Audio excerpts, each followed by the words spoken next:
ក្រោយពីយកស្ករត្នោតសរីរាង្គរបស់កម្ពុជាទៅពិនិត្យក្នុងមន្ទីរពិសោធន៍នៃទីក្រុងហុងកុងរួចមកពាណិជ្ជករទីក្រុងហុងកុងទី1បានចុះមកទិញផលិតផលស្ករត្នោតសរីរាង្គរបស់ប្រទេសកម្ពុជាពីក្រុមហ៊ុន Confirel នៅក្នុងបរិមាណជាង50តោន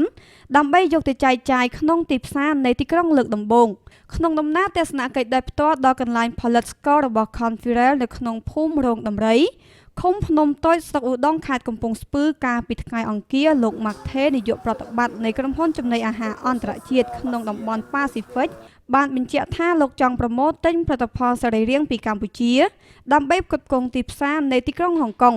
No, we never purchase any ពីមុនមកខ្ញុំមិនដែលទិញស្ករត្នោតពីប្រទេសដទៃយកទៅលក់នោះទេតែនេះជាលើកទី1ហើយដែលខ្ញុំបាន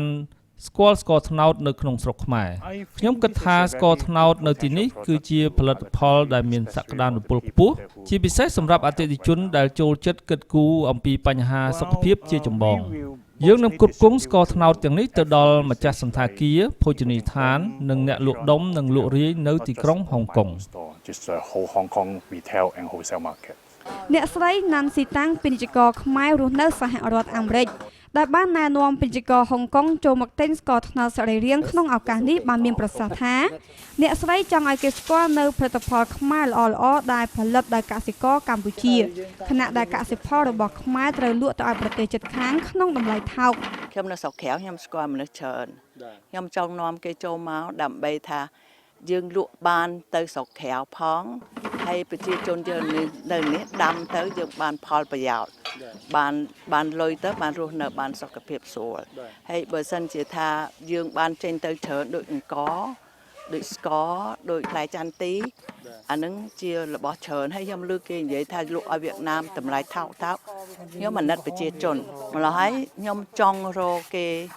រកដេអ្នកអានេះដេអ្នកបរទេសគេដេអ្នករស់ស៊ីធំគេចូលមកបើសិនជាគេអាចមកទិញចូលមកទិញអវ៉ាន់ច្រើនផងយើងបានរស់ស៊ីបានប្រជាជនក៏អ្នកអដេញកម្មករកសិករគេធ្វើបានលុយ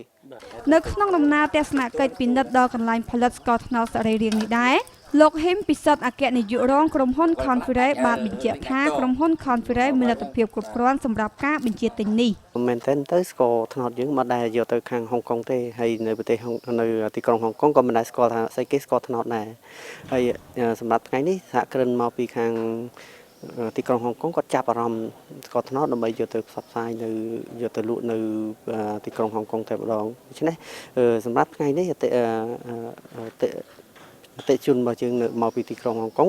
គាត់ចង់កំងទិញស្ករត្នោតពីយើងយកទៅលក់នៅទីក្រុងហុងកុងគាត់មានការកំងប្រ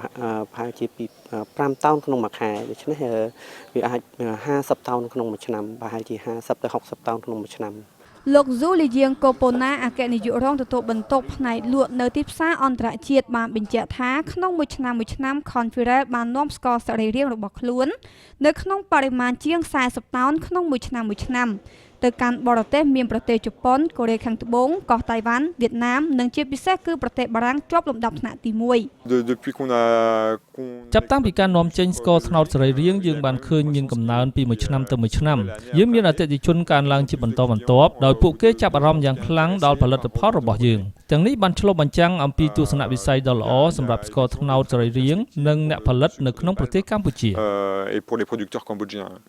សូមបញ្ជាក់ថាបច្ចុប្បន្នក្រុមហ៊ុន Confirel បានយកទិន្នផលផលិតចេញពីដើមត្នោតផលិតចេញនៅផលិតផលផ្សេងទៀតជាង30មុខក្នុងនោះមានប្រភេទស្ករម្សៅ